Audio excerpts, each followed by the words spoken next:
Hello friends, દીપાલિસ ડિશીસમાં તમારું સ્વાગત છે।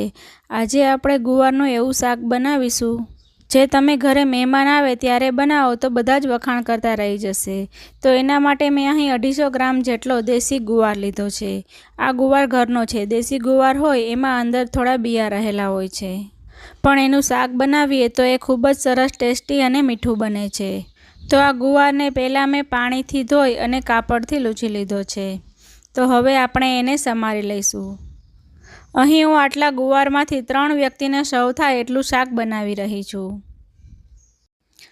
તો ગુવારની સીંગમાંથી ઉપરનો થોડો ભાગ અને એની નીચેનો થોડો જે કાળો અને જાડો ભાગ હોય છે એ કટ કરી નાખવાનો છે। અને મેં મીડિયમ સાઇઝનો બધો ગુવાર લીધો છે, એટલે ગુવારની સીંગ છે એ આખી જ રહેવા દઈશ। તમારે જો મોટી સાઇઝનો ગુવાર હોય તો વચ્ચેથી કટ કરી અને એના 2 ભાગ કરી લેવા, પણ જો નાની સીંગ હોય તો એને ઉપર અને ખાલી નીચેથી જ કટ કરવા। અને આ શાક બનાવવા માટે ફ્રેશ થોડો કડક હોય એવો ગુવાર લેવો। 2-3 દિવસ ફ્રીજમાં પડેલો ગુવાર થોડો ઢીલો થઈ ગયો હોય છે, તો એ ગુવારનો ઉપયોગ આ શાક બનાવવામાં ના કરવો। તો અહીં બધા જ ગુવારને આ રીતે ડીટી લીધો છે। હવે આપણે એને થોડીવાર માટે સાઈડમાં રાખી દઈશું અને એક મિક્સર જાર લઈશું। એમાં આપણે શાક વઘારવા માટેની પેસ્ટ બનાવવાની છે। તો અત્યારે 10 થી 15 જેટલા મેં અહીં નાની ટમેટી લીધી છે, જે થોડી ખાટી હોય છે। તમે એને બદલે 2 મીડિયમ સાઇઝના ટમેટાનો ઉપયોગ કરી શકો છો। એને કટ કરી અને મિક્સર જારમાં એડ કરી દેવું। હવે 2 નાની સાઇઝની ડુંગળીની છાલ ઉતારી અને 2 ભાગ કરી મિક્સર જારમાં એડ કરી અને બધી જ વસ્તુને સારી રીતે ગ્રાઇન્ડ કરી પીસી લીધી છે। હવે આ પેસ્ટને અત્યારે સાઈડમાં રાખી અને એક મોટી કડાઈને ગેસ ઉપર ગરમ કરવા રાખીશું અને એમાં 1 કપ જેટલું તેલ એડ કરીશું। હવે ગેસની ફ્લેમ મીડિયમ કરી અને તેલને ગરમ થવા દઈશું। તેલ આપણું મીડિયમ ગરમ થાય એટલે એમાં સાફ કરીને રાખેલો બધો જ ગુવાર કડાઈમાં એડ કરી દઈશું અને હવે ચમચાની મદદથી ગુવારને ચલાવતા જઈ અને આપણે એને ફ્રાય કરી લઈશું। અહીં ગેસની ફ્લેમ મીડિયમ રાખવાની છે, એકદમ સ્લો પણ નથી રાખવાની અને હાઈ પણ નથી રાખવાની। ગુવારને આપણે આ રીતે પહેલાં ફ્રાય કરી અને શાક બનાવવાનું છે, માટે થોડો કડક ગુવાર હોય તો એ સરસ રીતે ફ્રાય થઈ જશે। તો આ રીતે ગુવારને ફેરવતા જઈ અને ચલાવતા જઈ અને આપણે એને 2 થી 3 મિનિટ માટે ફ્રાય કરી લેવાનો છે। 80% જેટલો કૂક થાય ત્યાં સુધી એને ફ્રાય કરવાનો છે।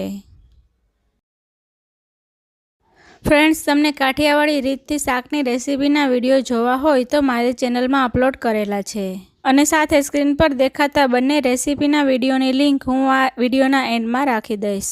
જો એ તમારે જોવા હોય તો એના પર ક્લિક કરી અને જોઈ શકો છો। તો લગભગ 3 થી 4 મિનિટ પછી આપણો ગુવાર સરસ ફ્રાય થઈ ગયો છે। તો હવે આ રીતે જારાની મદદથી તેલ નિતારી અને એને અલગ પ્લેટમાં ટ્રાન્સફર કરી લઈશું। વધારાનું તેલ આપણે કાઢી લઈશું અને માત્ર 2 ચમચી જેટલું તેલ કડાઈમાં રહેવા દઈ અને એ ગરમ થાય એટલે એમાં રાઈ અને જીરું એડ કરીશું। બંને વસ્તુ સાંતળી જાય ત્યારબાદ એમાં ચપટી જેટલી હિંગ એડ કરી દઈશું।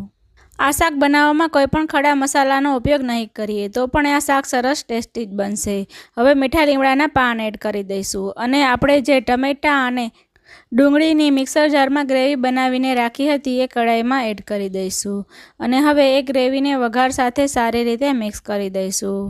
ગેસની ફ્લેમ સ્લો ટુ મીડિયમ રાખી અને આ ગ્રેવીને 2 થી 3 મિનિટ માટે કૂક થવા દઈશું, એટલે ટમેટાં અને ડુંગળી સરસ ચડી જાય અને એમાંથી તેલ સરસ છૂટું પડી જાય। અહીં જો તમે ડુંગળી ના ખાતા હોય તો એકલા ટમેટાની પણ ગ્રેવી બનાવી શકો છો। તો આપણા ટમેટા ડુંગળીની પેસ્ટ સરસ કૂક થઈ ગઈ છે। ટમેટાનું બધું પાણી બળી ગયું છે। તો હવે આપણે એમાં મસાલા એડ કરી લઈશું। તો આ ગુવારનું શાક બનાવી રહ્યા છીએ તો એ લસણ વગર તો અધૂરું જોઈએ। તો એના માટે 1 ચમચી જેટલી લસણ અને મરચું પાવડરની પેસ્ટ એડ કરી દઈશું અને એને ગ્રેવીમાં સારી રીતે મિક્સ કરી દઈશું।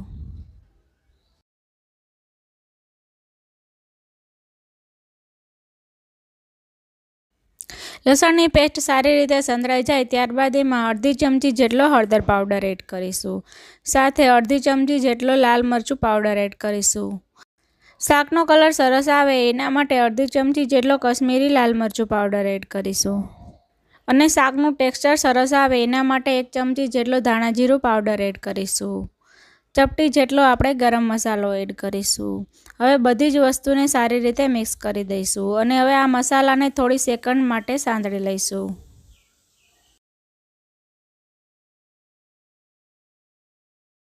મસાલા સાંતળતી વખતે ગેસની ફ્લેમ એકદમ સ્લો રાખવી, નહીંતર એ નીચે બેસી જશે.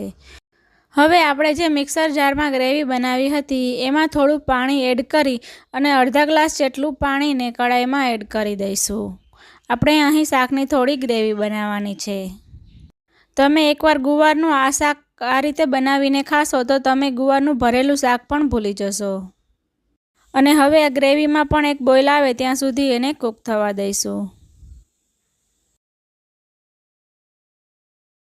ગ્રેવીમાં ઉપર બબલ્સ આવવા લાગે ત્યારબાદ આપણે જે ફ્રાય કરીને ગુવાર રાખ્યો હતો એ કડાઈમાં બધો જ એડ કરી દઈશું અને ગુવારને ગ્રેવી સાથે સારી રીતે મિક્સ કરી દઈશું.